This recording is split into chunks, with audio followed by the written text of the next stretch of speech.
I stood frozen as Karen screamed into her phone, her voice shrill enough to rattle the ice in someone's lemonade.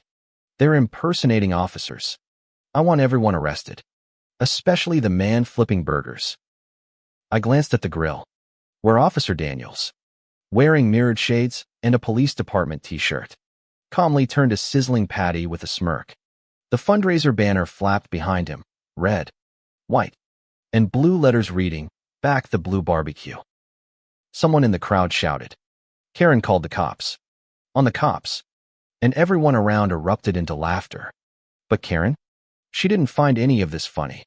Her lips were pressed tight, fists clenched, eyes wild as she stood at the edge of my lawn, demanding justice.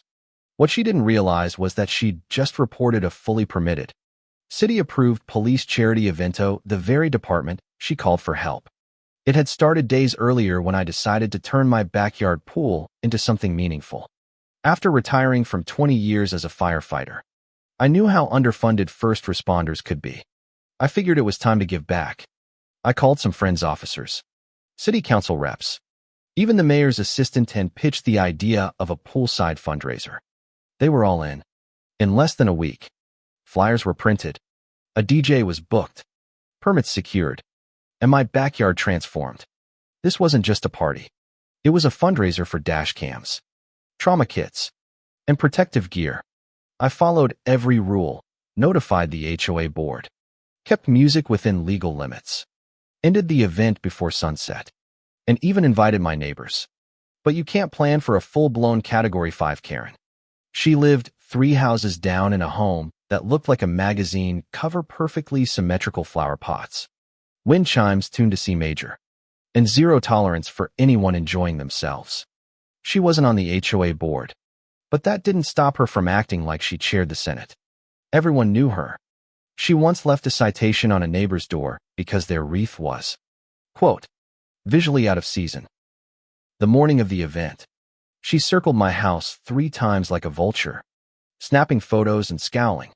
Officer Daniels waved at her with a donut in hand. She turned and walked off like he'd insulted her ancestors.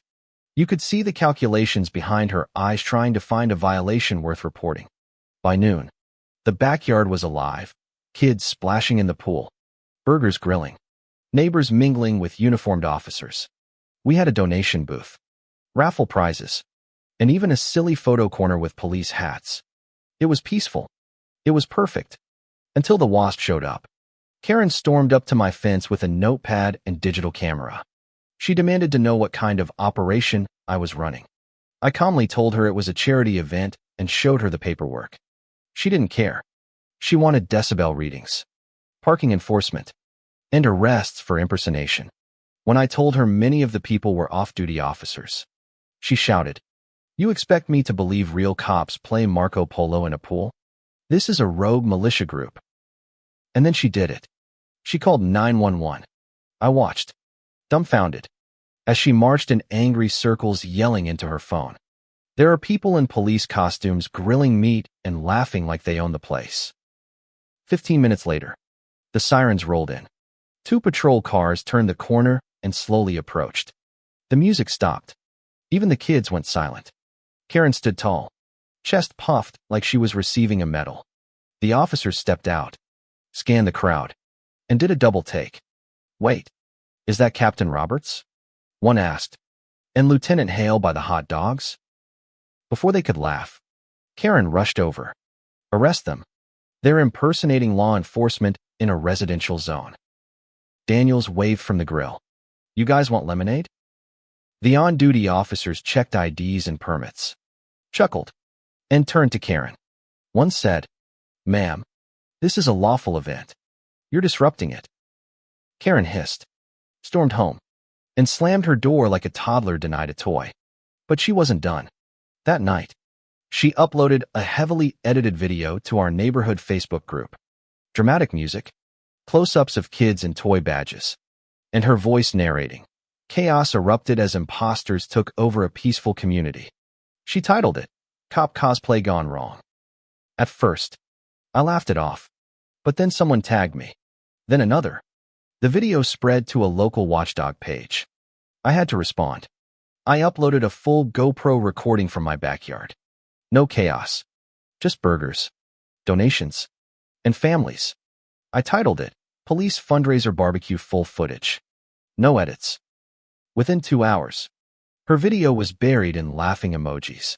Mine had hundreds of likes and comments like, Karen strikes again, and this woman needs a hobby. But she kept pushing. At dawn, she plastered HOA violation notices on every mailbox. Claims of hostile gatherings, political propaganda, and potential radicalization. Blurry screenshots from her video were attached. She even hosted an emergency HOA meeting in her backyard. She stood on 2 milk crates, reading from a packet titled Evidence of Infiltration. Her speech? A mess of conspiracy phrases like neighborhood coup and militarized suburbs. But someone was live streaming. City Councilman Rayburn tuned in and commented, Karen, please stop. Still, she filed an official HOA complaint, invoking a little-known clause that forced the board to hold a hearing. I showed up with documentation thicker than a phone book, permits, donation receipts, city letters, witness statements, and video footage. Then the back doors opened. Police Chief Ramirez entered, uninvited, in full uniform. Karen paled. He addressed the board, confirmed the event's legality, praised the community. Then he dropped a bomb. Karen had filed multiple false police complaints before, including one about AK-9 unit barking aggressively. He also exposed her HOA violations: unpermitted gazebo, wrong paint color, and an illegal backyard party with a bouncy castle. The board ruled unanimously. The motion was rejected. Karen barred from future complaints and stripped of any authority. But she wasn't done. Not yet. Days later, as I prepared a simple thank you gathering, the music wouldn't start. One outlet was dead. Wires had been tampered with. I checked security footage. Karen, gloves, flashlight, midnight sabotage. I didn't yell. I just showed the footage to the officers at the party. They called it what it was: vandalism and trespassing. She was cited on the spot, still in her robe. She tried yelling, "This is a setup." But no one listened. The mayor's assistant arrived minutes later and publicly announced our event would become the official city model for future fundraisers. That same night, the HOA board posted, any further interference from Karen would result in legal escalation. And with that, she was done. Later, a neighbor handed me a t-shirt. Karen called the cops on the cops and lost. I waved at her as I passed her house, where she glared from the window like a villain in exile. She didn't lose because I out-yelled her. She lost because truth, community, and a grill full of burgers stood taller than any lie she could print.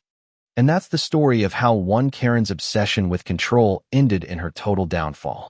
All because she thought a police fundraiser was a criminal conspiracy.